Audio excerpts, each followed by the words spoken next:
اعوذ باللہ من الشیطان الرجیم بسم اللہ الرحمن الرحیم درود پاک اللہم صلی علی سیدنا محمد وعلی آل سیدنا و مولانا محمد وبارک وسلم وصلو علیہ بلکہ پڑھیے الصلاۃ والسلام علیک یا سیدی یا رسول اللہ، الصلاۃ والسلام علیک یا سیدی یا حبیب اللہ، الصلاۃ والسلام علیک یا سیدی یا نبی اللہ وعلی آلک و اصحابک یا سیدی یا نور اللہ۔ وعن ابن دیلمی قال آتیت ابی ابن کعب فقلت له قد وقع في نفسی شيء من القدر فحدثني لعل الله أن يذهبه من قلبي، فقال لو أن الله عز وجل عذب أهل سماواته وأهل أرضه عذبهم وهو غير ظالم لهم ولو رحمهم كانت رحمته خیر لهم من اعمالهم ولو انفقت من مثل احد ذهبا في سبيل الله ما قبله الله منك حتى تؤمنوا بالقدر وتعلم ان الله ما اصابك لم يكن ليخطئك وما اخطأك لم يكن ليصيبك ولو مت على غير هذا لدخلت النار۔ قال ثم آتيت عبد الله بن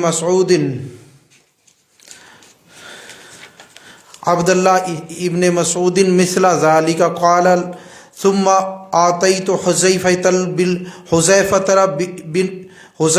بن الیمانی فقال مثل ذلك، ثم أرأيت مثل ذلك، ثم آتيت زید ابن ثابت فحدثني عن النبي صلی اللہ علیہ وسلم مثل ذلك، رواہ احمد و ابو داود و ابن ماجہ۔ رات کا وقت ہے، الفاظ اور زیور زیر دیکھنے میں لائٹ سامنے پڑتی ہے، تو حضرت ابن دیلمی رضی اللہ تعالیٰ عنہ سے روایت ہے، آپ فرماتے ہیں میں ابی ابن کعب رضی اللہ تعالیٰ عنہ کی خدمت میں، ابی ابن کعب کی خدمت میں حاضر ہوا۔ میں نے عرض کیا میرے دل میں تقدیر کے متعلق کچھ شکوک پڑ گئے ہیں، یعنی اشکال پیدا ہو گئے ہیں، مناسب ترجمہ یہی ہے۔ مجھے کوئی حدیث سنائیے، شاید اللہ میرے دل سے وہ اشکال دور فرما دے۔ فرمایا اگر اللہ اپنے آسمانی اور زمینی بندوں کو عذاب دے تو وہ ان پر ظالم نہیں، اور اگر ان پر رحم فرما دے تو اس کی رحمت ان کے اعمال سے بہتر ہے۔ اور اگر تم احد پہاڑ کے برابر سونا اللہ کی راہ میں خیرات کر لو تو اللہ قبول نہ کرے گا یہاں تک کہ تم تقدیر پر ایمان لاؤ، یعنی اللہ تقدیر پر ایمان نہ لانے والے کا احد پہاڑ کے برابر وزن کا سونا بھی خیرات کرے تو اللہ اسے قبول نہیں کرے گا۔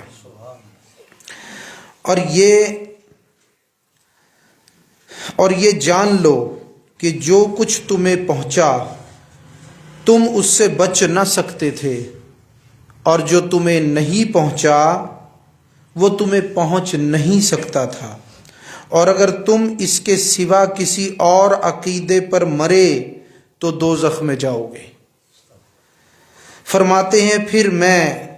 حضرت عبداللہ ابن مسعود کے پاس گیا، مثل ذالک، تو انہوں نے بھی یہی فرمایا۔ پھر میں حضرت حذیفہ بن الیمان رضی اللہ تعالیٰ عنہ کے پاس گیا تو انہوں نے بھی مثل ذالک یہی فرمایا۔ پھر میں حضرت زید ابن ثابت کی خدمت میں حاضر ہوا تو انہوں نے اسی طرح نبی صلی اللہ علیہ وسلم کی حدیث کو بیان فرمایا۔ حضرت ابن دیلمی رضی اللہ تعالیٰ عنہ آپ فرما رہے ہیں میں حضرت ابن ابی کعب کی خدمت میں حاضر ہوا۔ یہ یاد رکھیے کہ ابن ابی کعب کی خدمت میں ان کا حاضر ہونا اس لیے تھا کہ حضرت ابی بن کعب یہ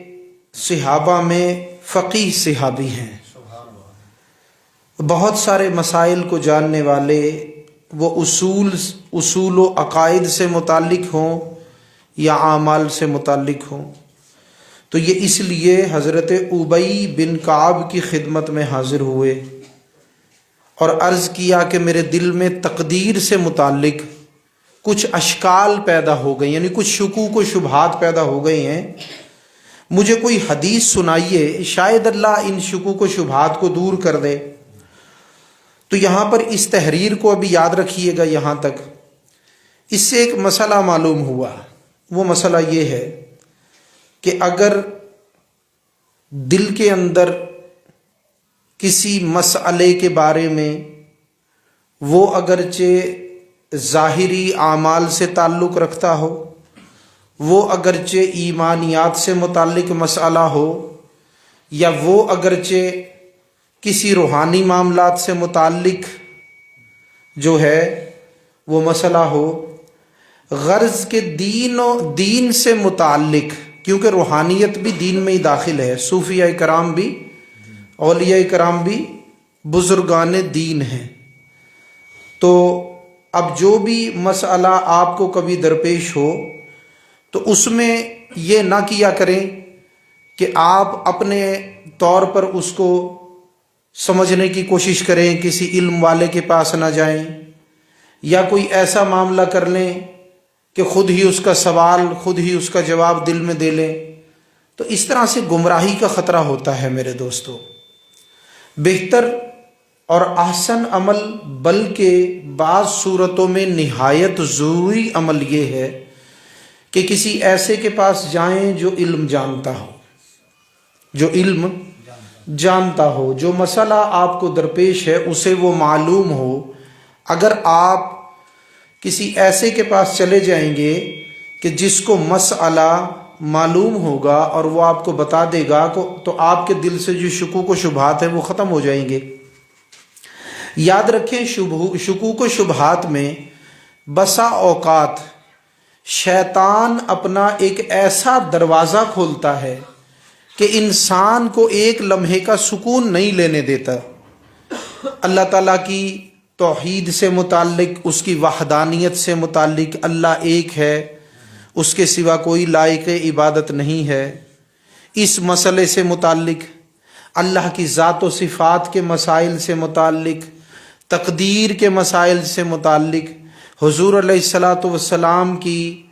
جو افعال و اعمال پاک ہیں اس میں سے کسی چیز کے بارے میں اگر انسان کو وہ اپنی کج فہمی اور کم علمی کی وجہ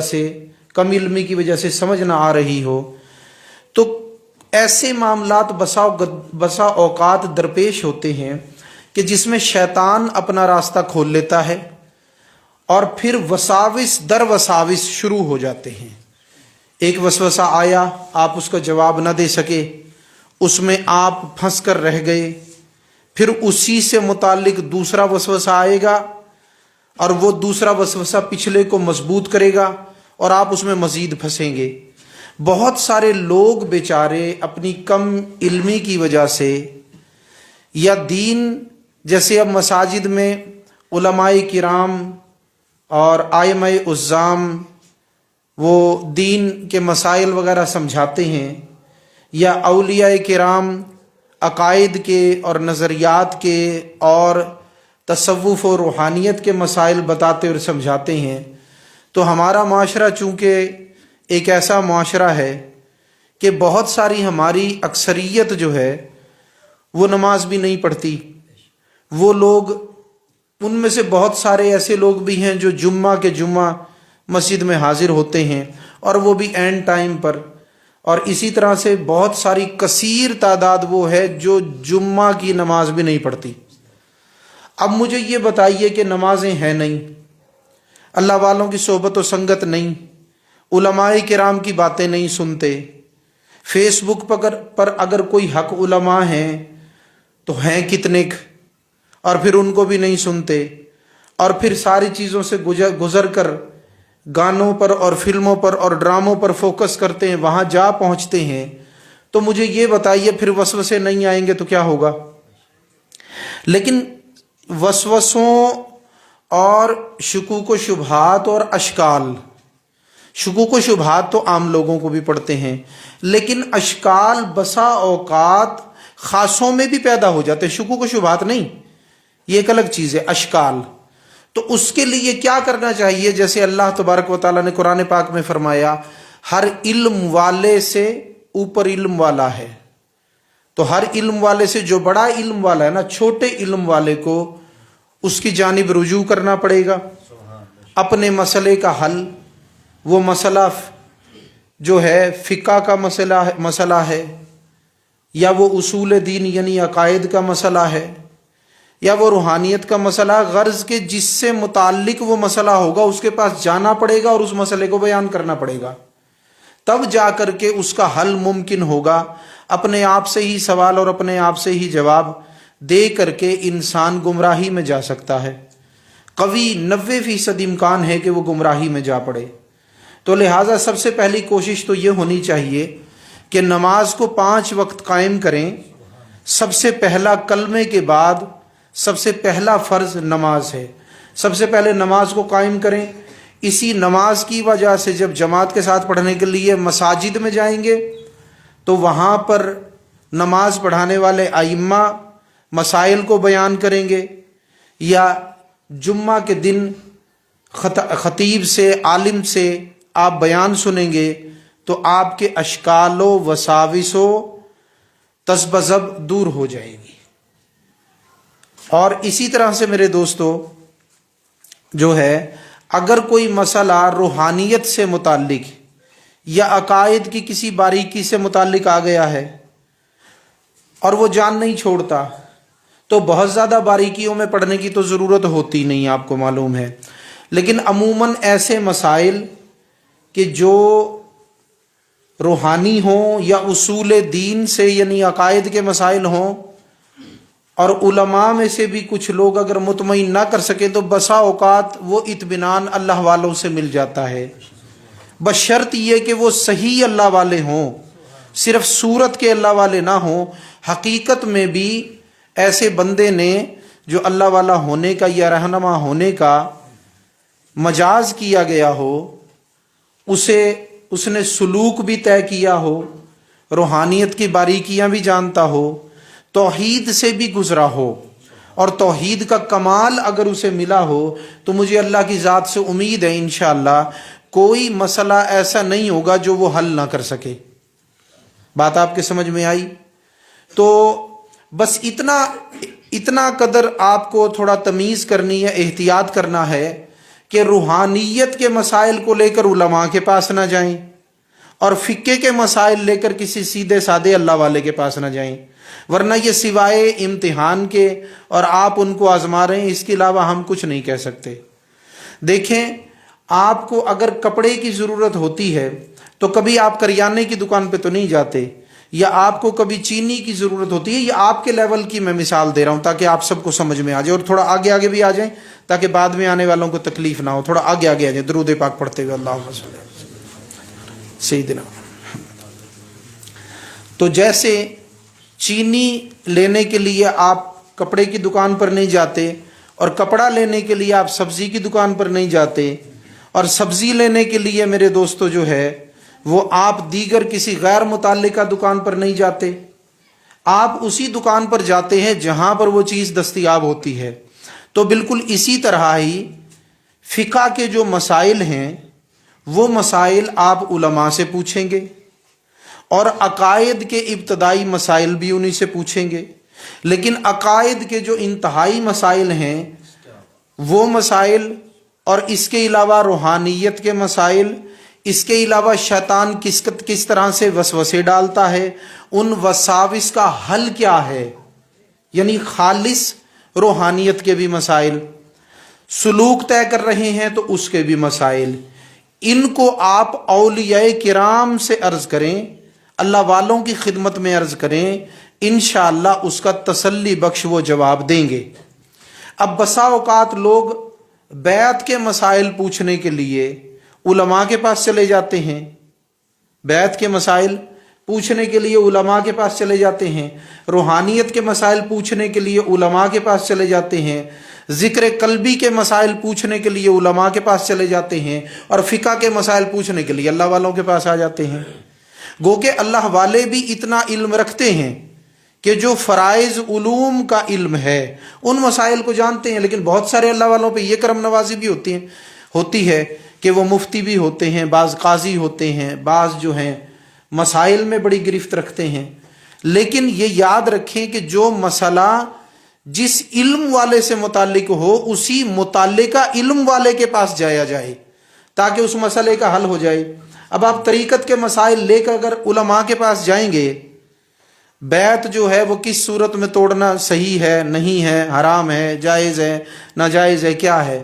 تو وہاں سے آپ کو یہ جواب نہیں ملیں گے۔ آپ وہاں سے پوچھیں گے جی ذکر قلبی، اس میں فلاں کیفیت ہو تو میں کیا کروں، ذکر قلبی اگر جو ہے مجھے ابھی وہ جاری ہوا ہے یا نہیں ہوا، میری کیفیت یہ ہے، تو وہ آپ کو کیا بتائیں گے، وہ تو آپ کو نہیں بتا سکتے۔ لہٰذا کبھی بھی طریقت کے مسائل علماء سے اور شریعت کے مسائل جو ہے وہ سیدھے سارے اللہ والے نہیں، اللہ نے عالم ہوتا ہی وہی ہے جو ولی ہوتا ہے، ہر عالم ولی نہیں ہوتا، لیکن ہر ولی عالم ضرور ہوتا ہے، ٹھیک ہے نا۔ تو حضرت میرے دوستو جو ہے حضرت سائیں توکل شاہ صاحب امبالوی رحمۃ اللہ علیہ کسی مدرسے کے پڑھے ہوئے نہیں تھے، لیکن ایسے مسائل جو علماء جس کا حل نہیں پیش کر سکتے تھے آپ اس کا حل کر کے دے دیتے تھے، اور علماء آپ کی صحبت میں دو زانو بیٹھے رہتے تھے اپنے مسائل کے حل کے لیے، ٹھیک ہے نا۔ اسی طرح سے آپ کو یہ بھی معلوم ہے کہ حضرت نجم الدین کبریٰ رحمۃ اللہ علیہ ایک اللہ والے ہیں اور سادہ سے اللہ والے ہیں، کوئی مدرسوں کے پڑھے ہوئے نہیں ہیں، لیکن حضرت امام فخر الدین رازی رحمۃ اللہ علیہ دین کے علماء میں ان کا چوٹی کا مقام ہے، لیکن آپ لوگوں کو یہ واقعہ معلوم ہے کہ جب آخری وقت ان کا تھا اور شیطان آ پہنچا اور وہ کہنے لگا کہ رب کے اللہ کے ہونے کی دلیل دے، بعضوں نے یہ کہا، بعضوں نے یہ بھی فرمایا کہ رب کے واحد ہونے کی دلیل دے کہ رب اللہ تعالیٰ ایک ہستی ہے جو لائق عبادت ہے، کچھ نے کہا رب کے ہونے کی دلیل، بہرحال وہ جو بھی تھی، اب اس کو عالم تو تھے نا، 360 دلیلیں جب نزا کا عالم تھا اس میں قائم کی، اس میں بیان کی 360 دلیلیں، اور یہ بھی تو پھر کسی کا کام ہے نا مرتبے والے کا کہ ایسی حالت میں جب نزا کا عالم ہو، اور اس حالت میں تو انسان کی یادداشت بھی جاتی رہتی ہے، لیکن دیکھیں اللہ کا فضل، یادداشت سلامت ہے، اور 360 دلائل پیش کیے، لیکن ایک ایک کر کے شیطان نے سارے دلائل کو رد کر دیا۔ اب حضرت نجم الدین کبریٰ رحمۃ اللہ علیہ اتقوا فراست المؤمن فإنہ ینظر بنور اللہ، مومن کی فراست سے ڈرو، یہ اللہ کے نور سے دیکھتا ہے، دکھانے والا اللہ ہے لیکن اللہ دکھاتا انہی کو ہے، ہر کس و ناکس کو نہیں۔ تو پھر حضرت نجم الدین کبریٰ جو بڑی دور سے یہ تماشا دیکھتے، مشہور واقعہ ہے، آپ بڑی دور سے یہ تماشا دیکھ رہے تھے، جب ساری دلیلیں ختم ہو گئی اور حضرت اللہ اکبر امام فخر الدین رازی نہتے ہو گئے، تو اب جناب جو ہے شیطان اڑ گیا اپنی بات کے اوپر، تو حضرت نجم الدین کبریٰ رحمۃ اللہ علیہ نے وہیں سے فرمایا، اور اللہ ہے پہنچانے والا، اللہ ان کی آوازوں کو پہنچا دیتا ہے، تو اب وہ آواز آپ نے دی، فخر الدین اسے کہہ کیوں نہیں دیتا کہ میں نے اللہ کو بغیر دلیل کے مانا،